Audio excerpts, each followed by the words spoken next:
Welcome to Soul Nutrition, where we discuss the various ways of nourishing our soul. Today's guest is the happily married, #1 best-selling author, global entrepreneur, and filmmaker, Evan Money. Evan, it is a true honor to have you on the show today. Reina, the queen, the honor is mine. Thank you, thank you. Well, to let our audience know, Evan and I have been having some chats. He's developing this amazing mastermind, and we've just had the most amazing conversations. We talk about God for hours and hours and have the best ideas come up. And I said, we need to do this on film for our TV audience because you would be missing out if you didn't get to meet this amazing man of God, a man after God's own heart, who has really gone from, he talks about having lived his life his way to living the life he wants. Or, I'm sorry, why don't you just tell our audience, because I'm flubbing it up. Yeah, so in my from teens to about 25, before I found God, I was living my will, my way. And the results I were getting were less than desirable. And I was just like, gosh, this isn't quite working, but I got really comfortable in complaining versus doing something about it. And when I was kind of introduced kind of a back way to the Lord and really started investigating and seeing what that's about, and then realizing that just finding God is just the beginning, that's the birth. And it's like, okay, how are we going to grow from here? So I went to doing God's will my way, Reina, because I was used to doing things my way anyway. So it was like, okay, God, I know you want to do this, but we'll just do it my way because, my way is the best, course, right? So of course. After about 20-ish plus years of that, I have finally drawn, after circling the mountain like Moses, multiple times, I was like, wow, what if I actually did God's will, God's way? I wonder what that would look like. And I know there's these classic country songs, Jesus take the wheel, right? And it's been the polar opposite with me. I was the one taking the wheel. Like, Jesus, where are you going? You're going the wrong way. We need to be going over here. Why are we going that way? And so finally I'm like, you know what? I'm going to take my hands off the wheel and work on doing God's will, God's way today, instead of, okay, what am I going to do 6 months from now, a year, It's like, okay, let's just focus on today. So for today's focus, I'm excited to connect with you again, Reina, so our audience knows. I think our first intro, hey, let's just connect and chat for 15 minutes, 3.5 hours later, we're still going nonstop. And it was like, this woman is amazing. And as soon as I got off the phone, I told my bride, I was like, oh my gosh, you got me, Reina, she's going to be so amazing.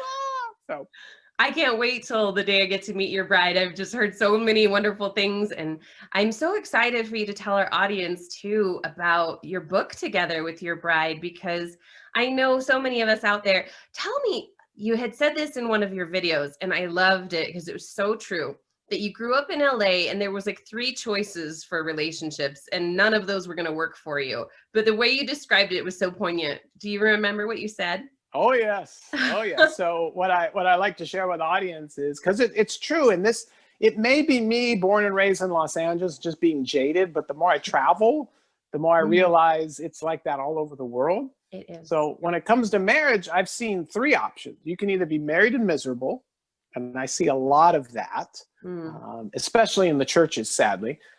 The second option I see is you can be divorced and desperate. And that was both of my parents. And again, a lot of people in Southern California, around the world, right? It's divorced and desperate. Or the third option is you could be single and cynical. And that is just rampant all over. And looking at those options, I just said, I cannot do this. I am not going to do this. So rather than try to succumb to the pressure or try to exit through drugs and alcohol or whatever, I just, that inner rebel in me, said, you know what, there's got to be a better way. And I used to have had friends that used to make fun of me and say, oh yeah, you're, watching too many Disney cartoons. And I was like, you know what, happily ever after exists, and I'm going to find it. And the first step was not hanging around those guys anymore, because they're not going to help me find it. So my bride and I got married, and we figured out early on, we both committed to this happily ever after marriage. And how's that going to work? What are we going to do? How are we going to pull this together? And she came up with this grandiose idea. And I should have known. We went to this seminar because I realized, deep down, it's a simple truth that in order for things to change, Reina, I have to change. In order for things to get better, I have to get better. Right. So I went to this Dream Big seminar, and my bride's like, I want to come too. And I'm like, okay. And so I'm thinking about dream big. Yeah, we're going to do all this stuff. And lo and behold, she gets caught up in the momentum, and she's dreaming big. And she looks at me with these blue eyes and says, let's get remarried in a different state or country every year. And I'm like, oh, we don't even have enough money to put gas in the car, let alone buy groceries. And you want to get remarried in a different state or country every year. So my logical male is like screaming, but the inside of me knows not to steal her dream. So I did one of these. I just nodded and freaking out on me, just like, ah! When you can't say yes. Yeah, just like, honey, yeah. And so my mind, I hearken back to my original mentor, Jim Rohn. And he told me one time, he said, Ev, you can either find a way or you can make an excuse. Those are your two options. And I was like, man, there's got to be a way to do this. So I'm like racking my brain. Okay, remarry, different state or country. I mean, I'm still reeling from the cost of our first wedding and all the stress and all the stuff. But I was like, no, I don't want to steal my wife's dream. So I had this great vision, Rihanna. I'm like, okay, this is the closest I could come up with. I'm like, we lived in Southern California. So I was like, all right, Tijuana, Mexico. Wedding destination, capital of the world. We'll get married there. Yes. And for those who don't know Tijuana, it's world famous for doing things economically. That's a nice way to say it. No offense to anyone in Tijuana. We were once down there, and there was a sign in the window that said, "We cheat less." We had to go in because yes, you're like, okay, I'm in. We're going. Yeah. So I'm planning this Tijuana little, like, okay, we'll get this $10 dress and we'll like go on the steps of this, broken down Catholic church. We'll figure something out, right? That was my mindset. And lo and behold, I know for a fact that God has a sense of humor. And I believe that he honored our effort because I didn't know much about prayer back then, but I was like, God, we need help. Like we want to do this, but I need help. And lo and behold, before the epic Tijuana trip could happen, we ended up winning an all-expense paid trip to Paris, France for 2 weeks. Yes, for 2 weeks. Who actually wins those? Yes, we did. And we had our first wedding renewal at the Palace of Versailles. And for those non-educated traveled people like myself, the palace is 700,000 square feet, which is bigger than Costco for those at home. And a lot bigger like a few Costco's put together and then stacked on top. Yes. And I'm just blown away going, this is a long way from Tijuana. And that was just God saying, hey, look, if you just get out of my way and stop limiting me with your limited mindsets, there's so many great things I could do. And that has been an ongoing lesson of saying, hey, why do I want to limit God with my perception, right? With my, in the scriptures, it talks about in the Psalms about God, give me your eyes, give me your ears. Like if for you, Reina, if you could see yourself like I see you or like God sees you, it would be like, oh my gosh, amazing. And so it's about, again, getting past our limitations and letting God do what he wants to do. And that harkens back to doing his will, his way. So we have not won a trip every year, although we have won multiple, which has been great. Wow. Yeah. We won a trip to the Atlantis Resort with our kids one time. And it's been a total blessing. But God has opened so many amazing doors. But this commitment to happily ever after has been such a blessing because that has set the tone, and it really is a lifestyle goal. So a lot of times, Reina, we're so focused on these finite goals, like Simon Sinek talks about in his new book, this, mentality of, okay, I want X by X. I'm going to sell this many books by this date and this by this and this. Those are finite goals and those are great. Yeah. However, if you really want to maximize those, you can come up with a lifestyle goal. And so and I didn't even realize this until later, but our lifestyle goal was we're going to live happily ever after. So when it's a lifestyle, you don't really have to think about it. for me as a flawed male, right? I don't ever Yeah. have to think about, gosh, am I going to look at porn today or not? It's not on the radar, Right. because I'm focused on happily ever after. So I Mhm. have that lifestyle goal, and then underneath we have our finite goals. Like, hey, we're going to get remarried in a different state or country every year. Yeah. And then my next long-term finite goal is 100 weddings by my 100th birthday. And there's an asterisk to that, also including the honeymoon. So I want to be healthy enough to enjoy the honeymoon That's at my right. 100th birthday. So that ties into my health goals of saying, hey, am I going to eat that toxic drive-through food? Or wait a minute, I want to be at full operational strength on my 100th honeymoon. So yeah, Yes. I think we'll skip that and we'll go eat a carrot or something else Yeah, instead. we'll go make the green smoothie for the day. Yes. So that's really something I discovered along this journey, and it's been such a blessing. And that's the joy of growing, of this constant growth mindset of just continuing to grow and discovering and saying, oh wow. And so yeah, that has been such a huge blessing. So I've just got so many questions. I hope I can keep them all in my head because I want to ask them all. So when you had that dream that your friends were kind of making fun of, and you were like, I'm going to have happily ever after, had you met Susan yet?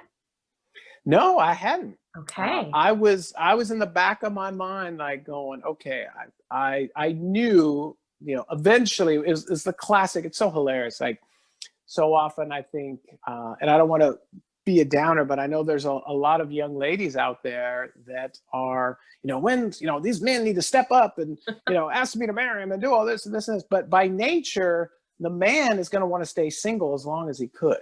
And so I wanted to be married. I wanted a beautiful wife, but at the same time, I wanted to stay single. I'm like, I want to be free. I want to be single. So it was like this two-edged portion. And to my bride's credit, I knew if I didn't marry her, somebody else would.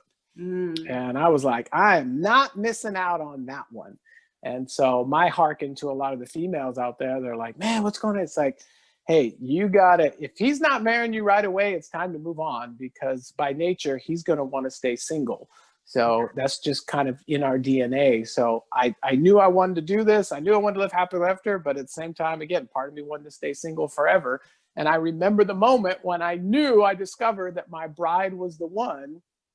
I brought her to meet my mom, and there's a whole long journey through there, but I was like, oh, I know, I'll go meet my mom. She'll be like, oh, she's not the one. I can get out of this whole thing, because we were in a amazing courtship. And so I came home. This was, circa pre-cell phone and all that stuff. So it's late 90s. So I come home, the phone's ringing off the hook. Remember that term, Reina? The phone's ringing off. Kids don't know what that means, right? I know. Like, ringing off the hook. What are you talking about? Right. So the phone is ringing off the hook.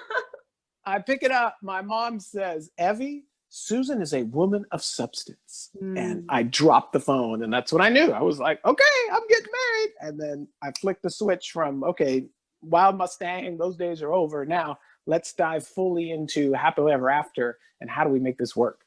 Yeah, that's incredible. And was there any of those, like Disney moments, like you didn't know any of these other women were the right ones, but then you met her and it was so different? Or was it this process of getting to know her around your family? Or do you think it can go either way, not dependent on your no. There was a definite, when we met, there was a whole journey through that, and that would take the 4-hour show for that one. But I met her on aisle 20 at Lucky Supermarket, and I literally connected with her to connect with one of her old friends. And it was her friend's mom. And I was like, hey, do you still know so-and-so? Yeah, I want to ask her about something. And so that was pure thing. I was not looking for a relationship. I had actually promised my mom to give up the girlies for a little while. And so so I called her, and she was the one that actually asked me out, which is quite hilarious. Yes. So she asked me out. And again, through that journey, through that date, it was pretty hilarious how it started, but it ended well. And as we're going through this, like in week, date number 2, she made it known to me that she would not be sleeping with me until we were married. And I was like, what? What are you talking about? Where? So that was my first, like, wow, this is different. So I pushed the envelope to see if that was for real. But once I discovered kind of her she was so grounded, and Mm. she knew who she was, she knew what she wanted, and she was like, I am not compromising. And I was like, that is exactly what I'm looking for. And so I knew, I was like, all right, I'm in. So that was part of it, of just this, hey, it's like, okay, you know, if you, you know, you got to buy the flowers if you want the nectar. And I was like, all right, I'll take the whole store. Let's take them all. Let's go. Well, that's great. And so really this woman who knew who she was really like also awakened that part of you that God was awakening to not just do your will your way, but start doing his will your way in the process of. So do you feel like your wife's example has really like drawn you nearer to God? And now it sounds like now you're like definitely the head of the family, and everything I hear from you, you're such a spiritual leader. I can never imagine you, just knowing you now, like pushing the envelope and being the guy, you know, like, are you Oh, sure? yeah, absolutely. In the beginning, I had so much catch up to do. She was way ahead of spiritually, conviction, maturity. My prefrontal cortex had just finally solidified. So I was 25, 26 when I got married. No, 26 when I got married. She was 24. Okay. And so she was way ahead of the game. So I had to play catch up, and I was hungry. I was hungry to learn. I was hungry to grow. I was ready to find the God that Zig Ziglar was talking about. Mm. This God of grace, this God of abundance, this God of freedom versus the God that I heard so much about beforehand, which was the God of shame and anger and And so the more I heard from Zig Ziglar, the more I heard from a Jim Rohn, the more they talked about the scriptures about God, I was like, I want to meet that guy. Yeah. I want to connect with him. Let me find him. And I started going to more seminars and more events where I heard godly men talk about success in their marriage, talk about success in business. And I'd never heard that before. I was like, is that allowed? Can you do that? Because I always thought it was, again, growing up as a kid in the 70s and the toxic 80s, about business is always, that just, I was only exposed to that. I didn't know you could be a godly man and have success in all these areas. Yeah. And so I wanted to learn that. So I went down that road. And yeah, I was a slow learner. It was not a quick uptake for me. But finally getting to that point, I still remember my bride, where she looked at me, she's like, I got to start catching up to you now.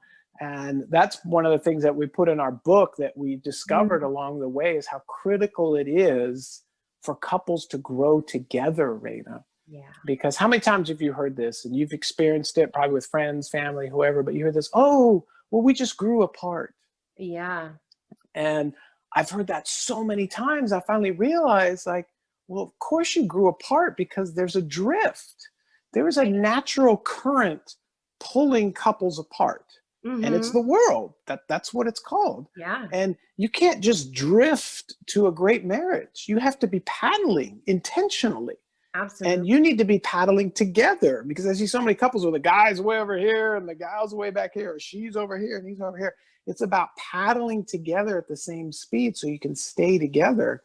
And because contrary to popular belief, when you get married, it's not, oh, I'm going to jump aboard your boat and we're going to have one boat and ride off together. You're two separate people. You have two boats. You have to stay together and make it intentional. And the fallacy that so many people buy into is like, oh, I went to premarital counseling, I'm good.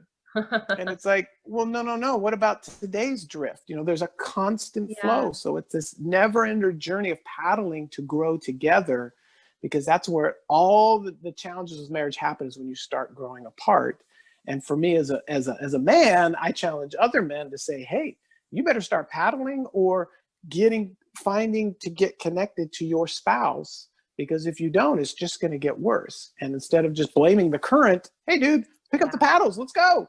Absolutely. I was thinking about, the cord of three strands. And I've been in like canoes where you can connect them with this like kind of hook thing, and Christ almost being that connector where it's holding the boats together so that you can do your paddle. You still have to paddle, or you're going to go in a circle. But both sides need to.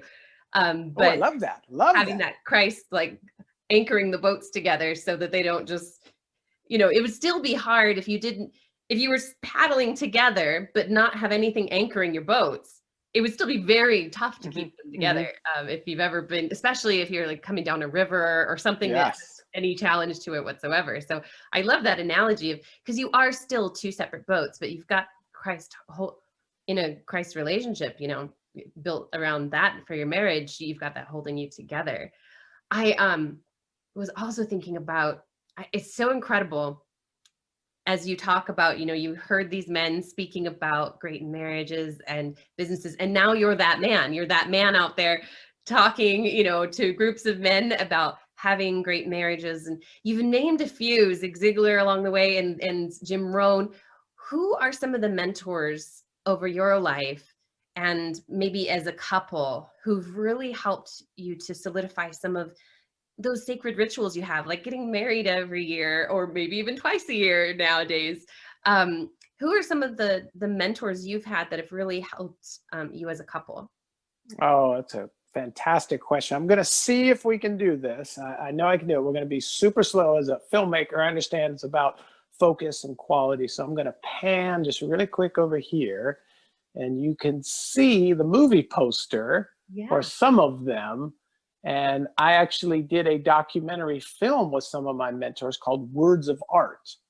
And the whole concept was honoring these incredible men for not only what they taught me, but also saying, hey, how can I help their legacy? Because especially like in Zig Ziglar's point, you know, unfortunately, Zig died the week before we were supposed to film. And it was just like, oh no, but we're able to put this whole legacy piece together. It was spectacular, but getting to those people. But what I can list them all, but what's interesting is that I'm still working on some of the things they taught me. So for example, my first ever experience was Jim Rohn. Yeah. And I still have the cassette tape in my little cabinet of, you know, the first Jim Rohn talk. And he has kind of that Jim Rohn voice, and it was just the things he was sharing.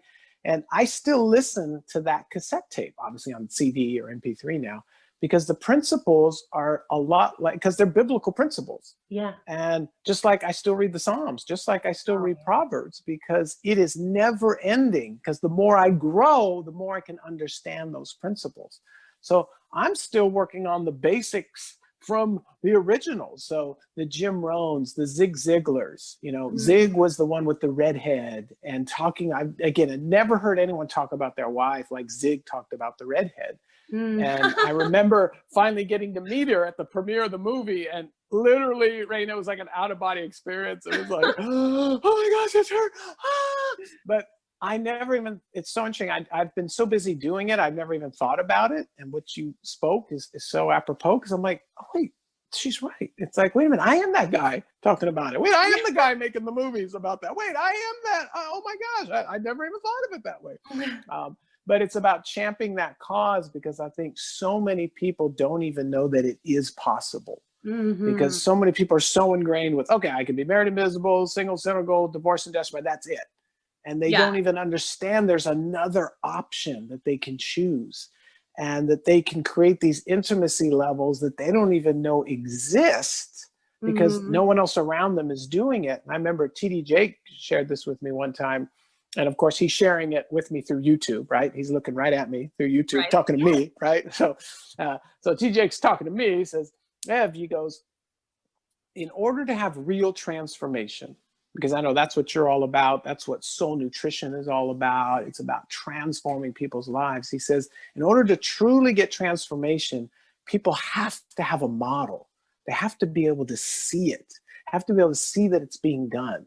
And so my bride and I, originally, it was like our best kept secret. It was just our thing, right? Hey, we get remarried every year. That's our thing.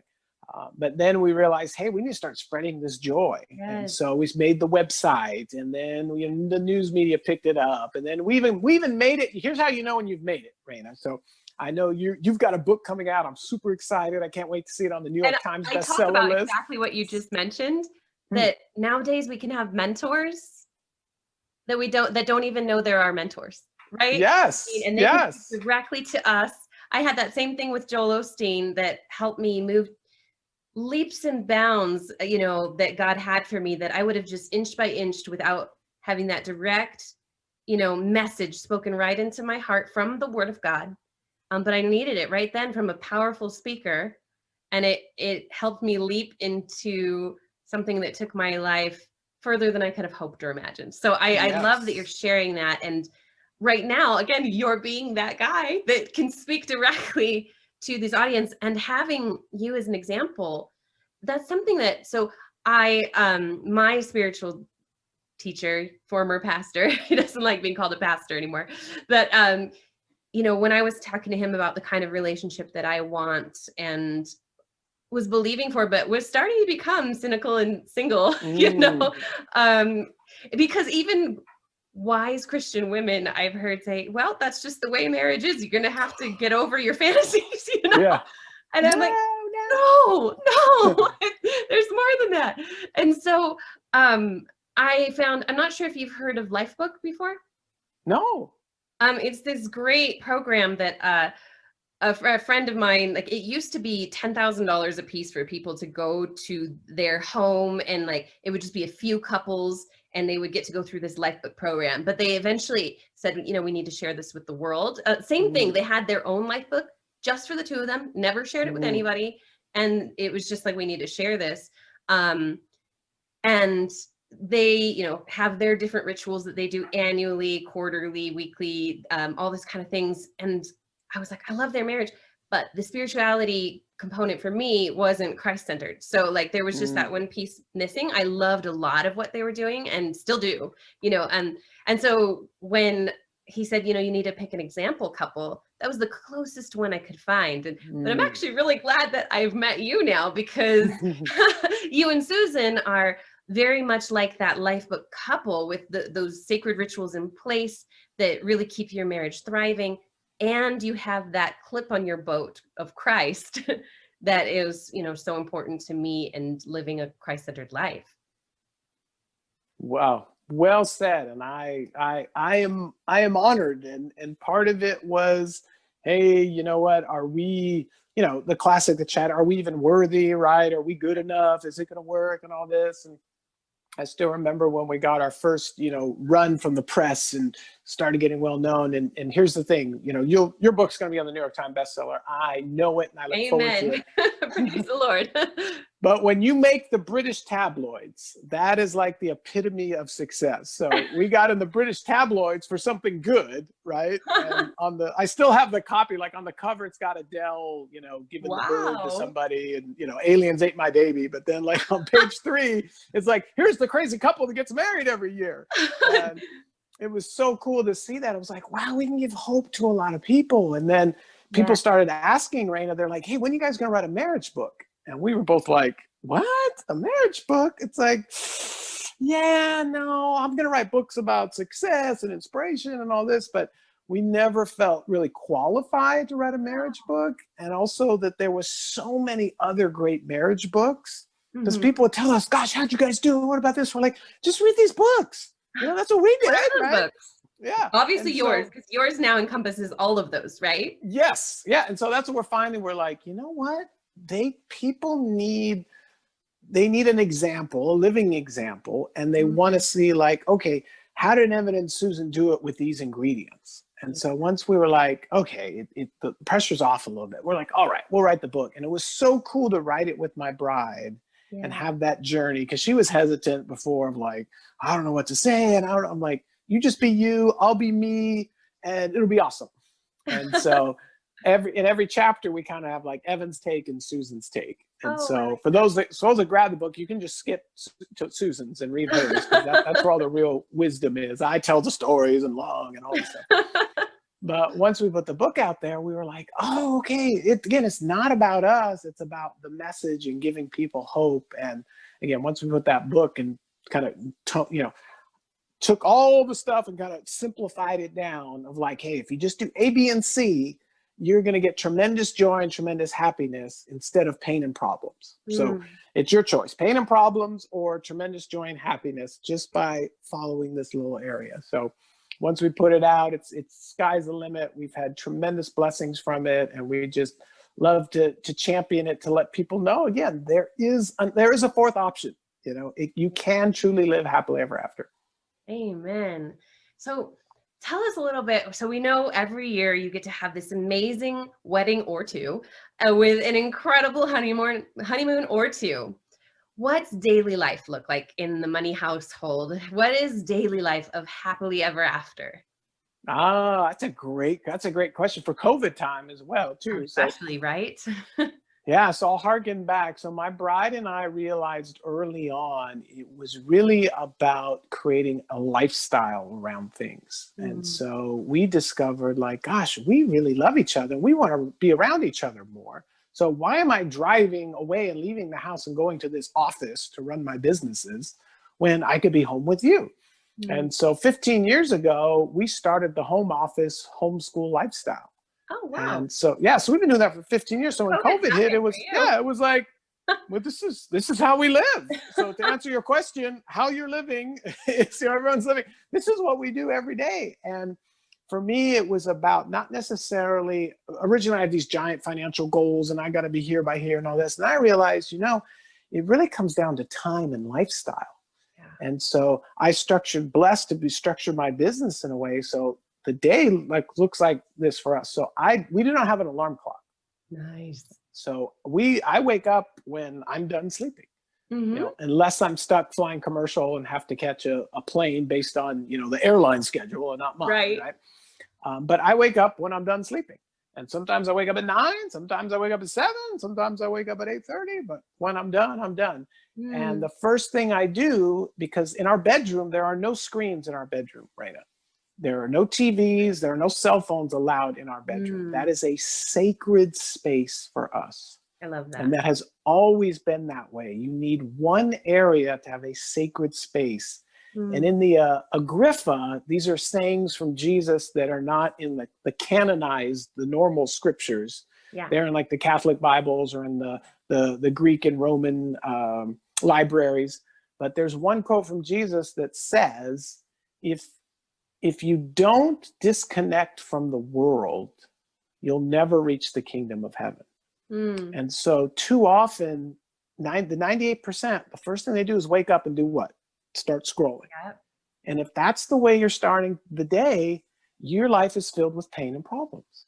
Yeah. Whereas for my bride and I, we start the day and we roll over and look at each other's beautiful blue eyes, give each other nuzzles, and I turn over and I pick up the scriptures. That's the first thing I want to put in my brain.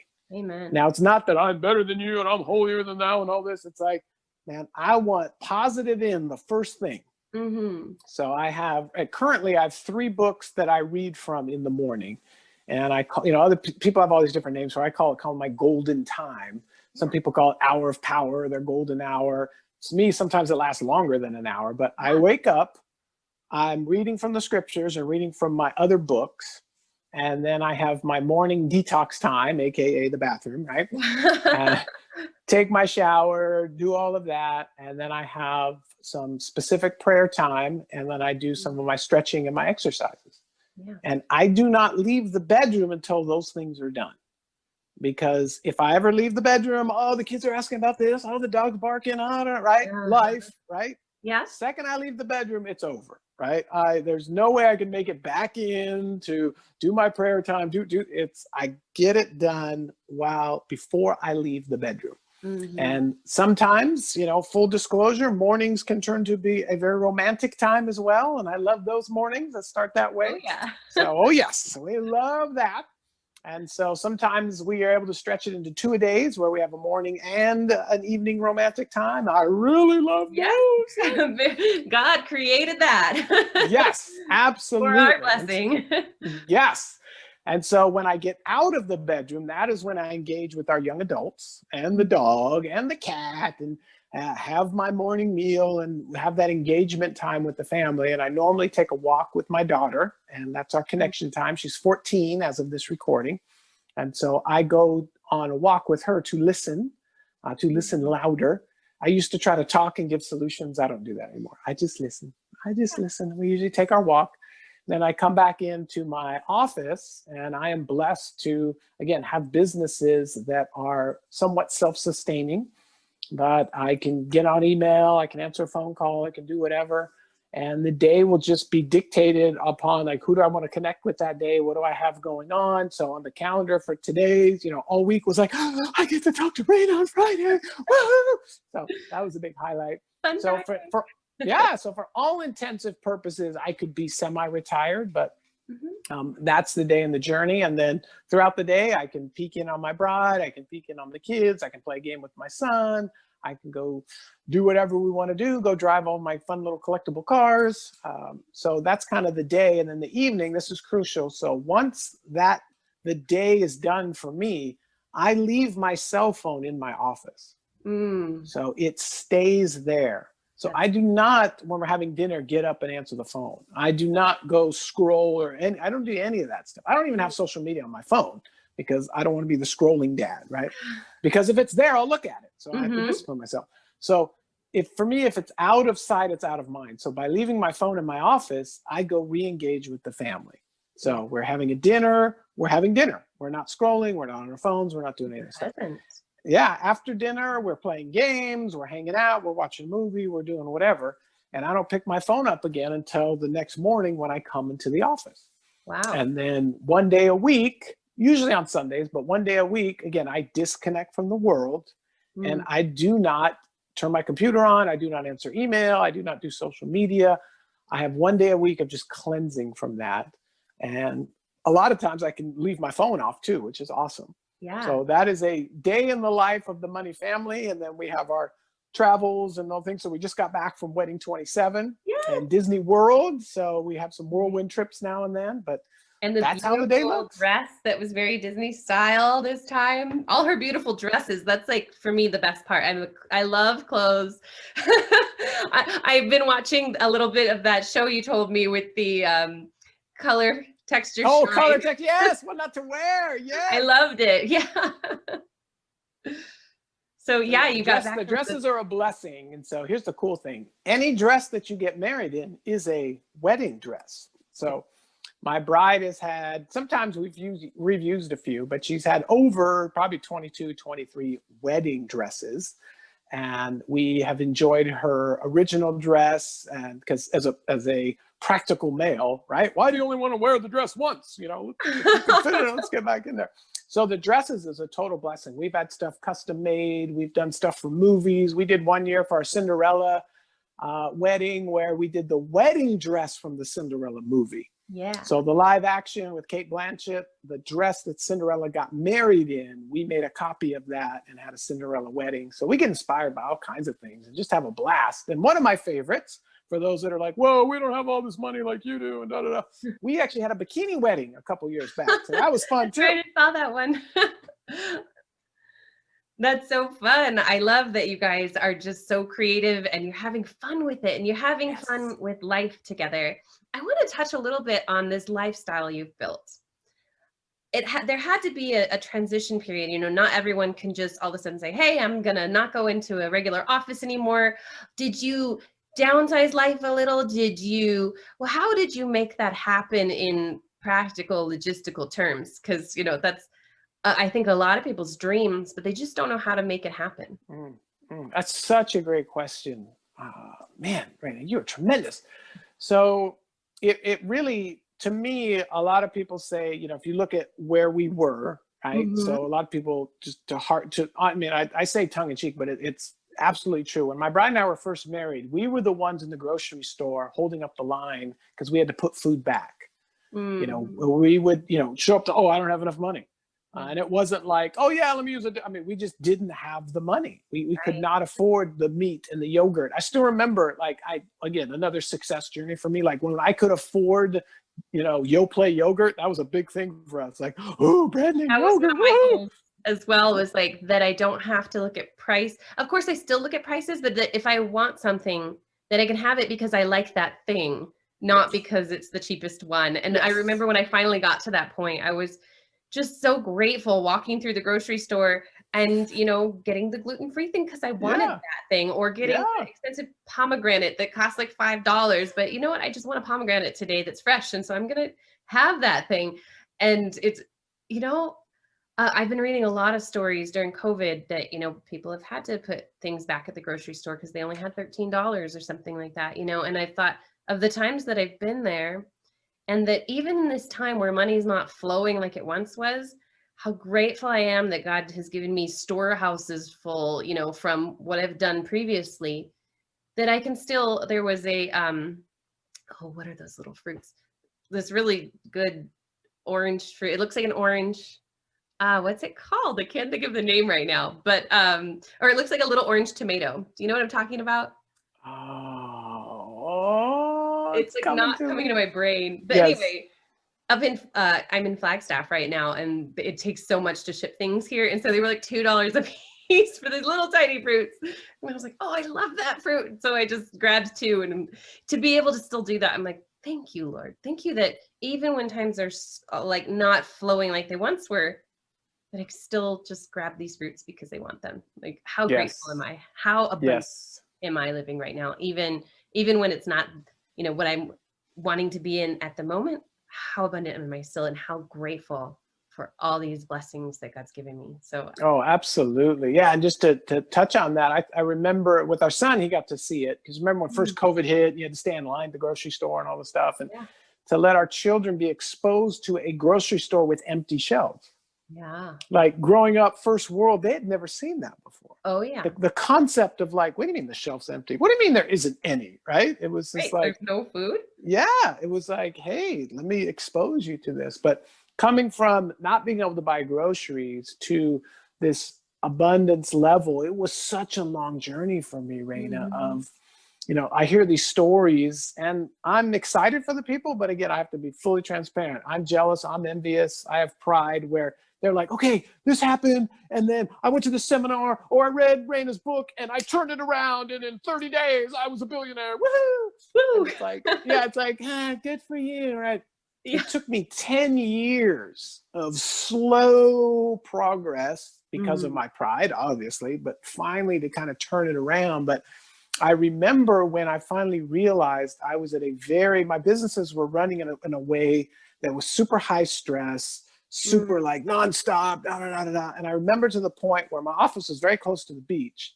And so I'd go to the beach to de-stress. And finally I was like, gosh, I'm just going to bring the beach to my office. So I got this bucket of sand and put it under my desk so I could put my bare feet in the sand on the desk. And the funny part was, anybody came to my office, they're like, where's your cat? You know, why's your cat litter under your desk? And I'm like, nah, dude, it's sand, right? And that was kind of my clue of like, okay, if I got to bring this sand under my desk, something needs to shift here. And it was this slow shift and this awakening of like, wait a minute, what if I turned my model around and I became intentional about being intentional? And it was like, okay, how could I shift my business to where I don't have to be on the phone all the time? How can I shift my position in the marketplace? How can I go after a customer base that is not super needy, that I don't have to talk to, 24/7, that I can slowly start creating my business to match the lifestyle that I wanted, rather than just reacting to where like, oh, well, that's what the market bears. That's what I have to do. I got to do it, honey. Sorry. Kind of, I would say the coal miner mentality, like the concept, oh, I'm going to go coal and then I'm going to get lung cancer and die. And that's just the way it is. And it was like, well, nothing I can do about it. Yeah, you chose to go into the coal mine.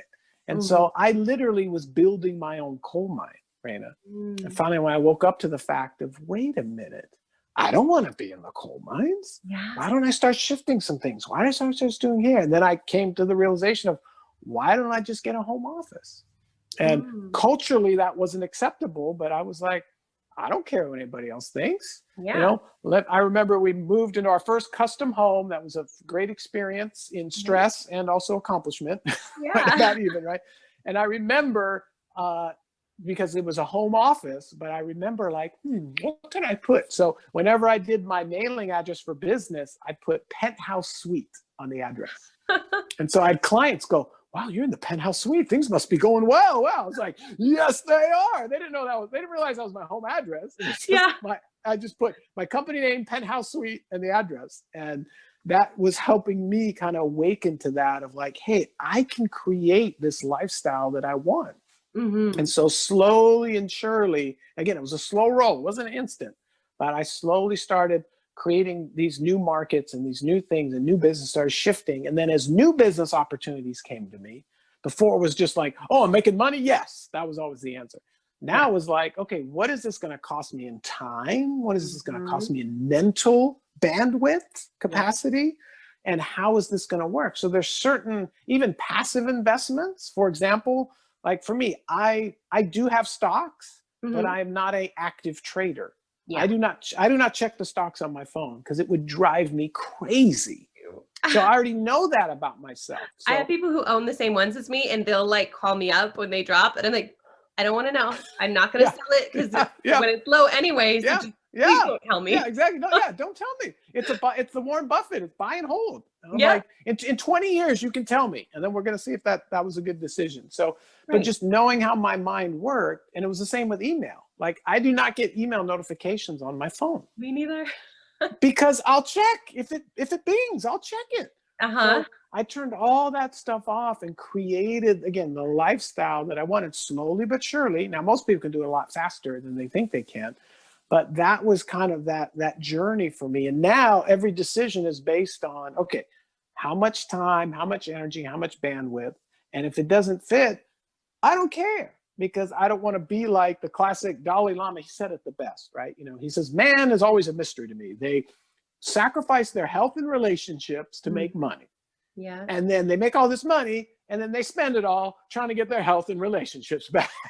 It was like, I don't want to do that. So what's really the most important is like, wow. And just like your grocery store fruit analogy, I'll do that sitting in the living room. I'm like, I'm in the living room. I have my dog at my feet. My daughter is in my lap. She's reading a book. I'm reading a book. What gets better than that?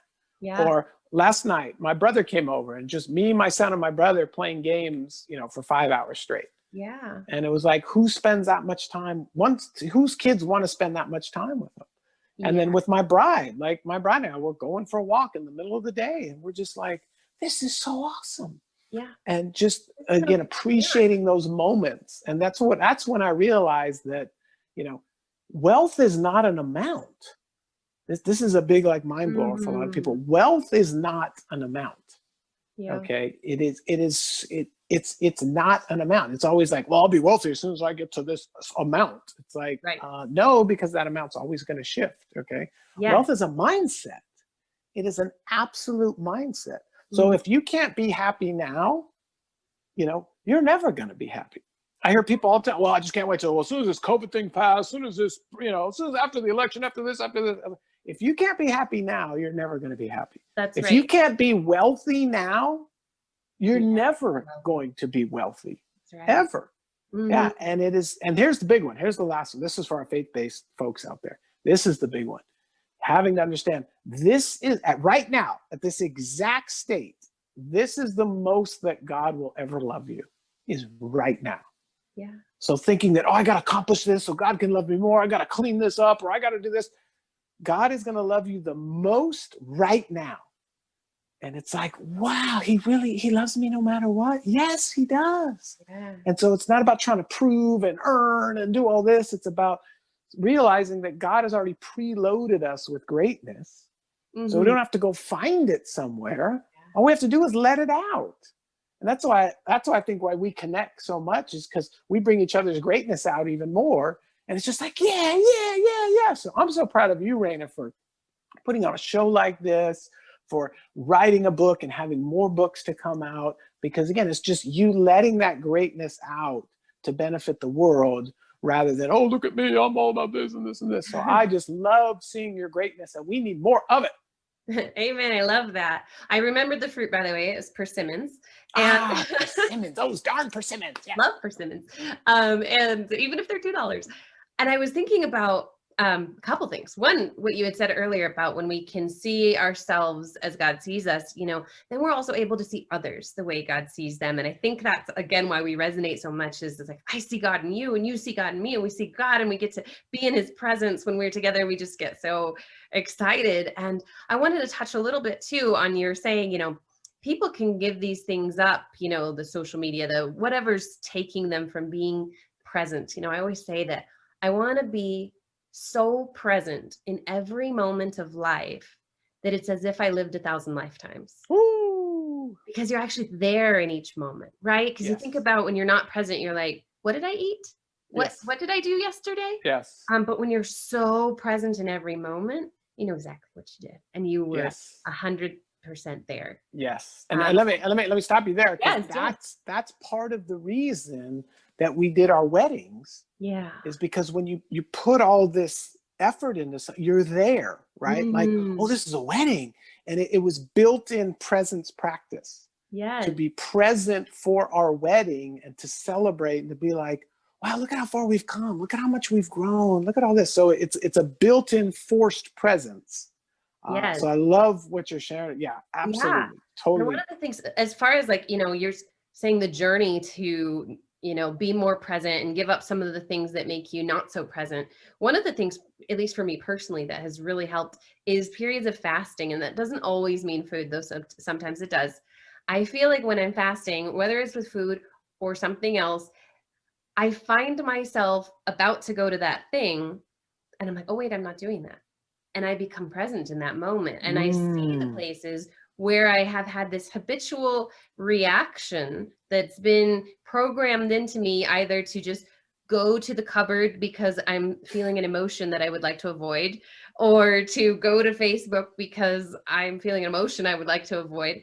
And so when I'm doing that, when I go to the cupboard or go to the Facebook that's now deleted, so I can't go to it, I I have to ask myself, what's the emotion I'm trying not to feel? Am I trying not to feel lonely? Am I trying not to feel apathetic? Am I trying not to feel unworthy? What is this emotion? And can I sit with it? Can I sit with the so good and be with it? And we were reading in Luke 11:37 through something, a couple verses down, and it was talking about giving the not so great parts of ourselves as alms to God, as an offering to God. And it's like, okay, God, can I give you my apathy as an offering? I'm going to offer my apathetic spirit in this category, or whatever it is I'm feeling. I'm going to offer you my loneliness. I'm going to offer you these things. And we think all the time of offering God our love and our joy and our money, whatever we, you know, the good things. But to even offer those things that we seek to avoid feeling at all, and to be with them and presently give them to God. And I think once I've done that shift, and I feel like when in my 20s, I was always, you know, giving up something I would give up, you know, sugar for 6 months. I would give up whatever, you know, like just different things that I felt I was kind of just doing impulsively rather than by choice. And over time, through these different periods of fasting or giving up things, then I'm so much more conscious. You know, grandma wants to go have an ice cream cone. All right, I'm going to have some sugar today, you know, because this is going to be an experience with my grandma and we're going to enjoy the experience. You know, if I could get her to drink green smoothies with me, I would. You know, she prefers the ice cream cone at times, or the Starbucks, you know, sugar drink. So sometimes we do that. But it's conscious, you know, it's not ice cream. You know, I was actually talking today about how ingenious Starbucks has been to program people like Pavlov's dogs. See the logo, treat myself. See the logo, treat myself. You know, maybe I'm treating myself badly because I'm crushing my DNA with a bunch of sugar and like just obliterating it. But that's like the Pavlov's dog. We see the Starbucks logo and we go, oh, I deserve that treat, you know? and so I'm like, it's ingenious marketing, but it's not good for us.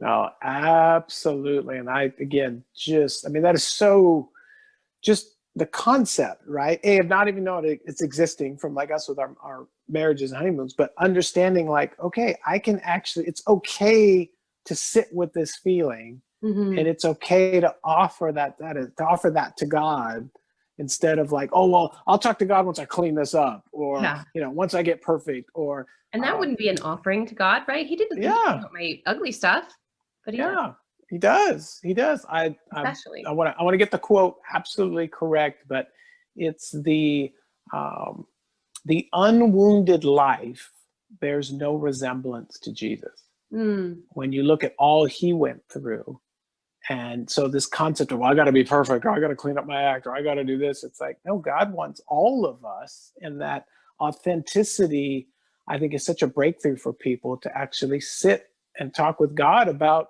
your journey that we talked about off there. Like, God, you know what? I really don't want to go to Nineveh, but I love you and I'll go anyway, but let me just be, instead of just like, okay, the obedience and rote obedience, just being able to share of like, hey, and that was a breakthrough for me. If I want to do God's will, God's way, like even this morning, I would pray. One of my favorite, I think it's in all the Gospels, my favorite all-time verses, the guy he had his son that the apostles couldn't heal. And so Jesus had to heal. And he said, Jesus, I believe, just help me with my unbelief. I love that verse too. That is such a joy to me of like, yes, God, I want to do your will, your way, but I really like my way. But let me tell you how much I like my way. And let me tell you how I'm feeling about it. And now let me put my way on the altar and honestly say, your will, your way. Because the simple truth is, this is what I've discovered. And maybe we could end with this part because I don't know how much time we've got left, but there's 3 answers to prayer, Reina. Only 3. And the first one is yes. Oh, we love yeses, don't we, right? God, I wish you yes. Okay. The second one is not yet. And that's one we struggle with because we think not yet means no. It just means not yet. Because there's areas we need to grow in. There's areas we need to work with. Okay. So there's most yes. people think that, but I think now. Yes.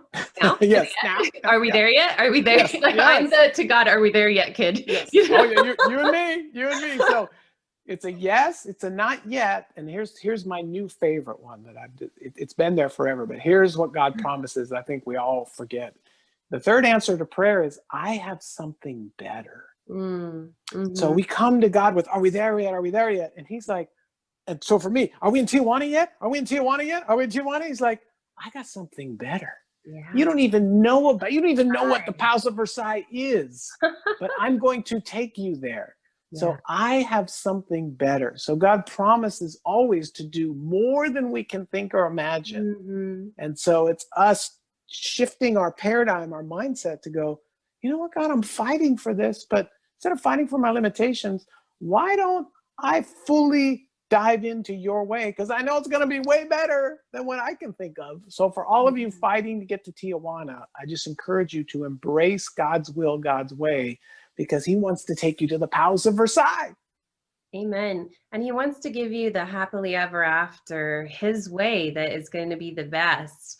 And for those who have been just on the edge of their seats, as I am, just listening and being a part of this conversation, where can they find you? So if you got a couple options. If you want to pay for the book on Amazon, which is great, it's Happily Ever After. There's a lot of Happily Ever After. So if you type in Happily Ever After Evan Money, it comes up a lot faster.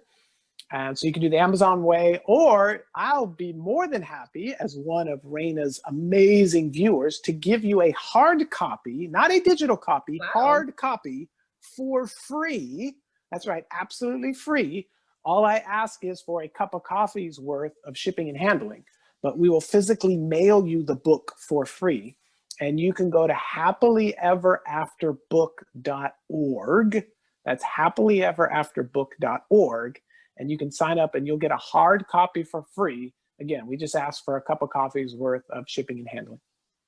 Amazing. And there's some other ways to get a hold of you too, to check you out online, right?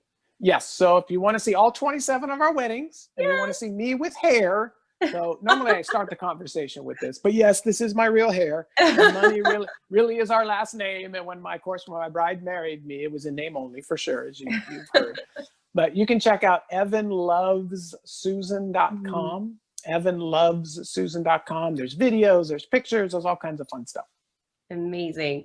And definitely make sure to check out the book and get that copy mailed to you, because it's going to change your life. I can say that with confidence in the Lord, knowing that your life will be changed. And so I just want to thank you all for watching. Every week we see the viewership going up, and it's because of viewers like you. And I just want to say thank you. And until I see you again, may the Lord bless and keep you. cause his face to shine upon you, and nourish your soul.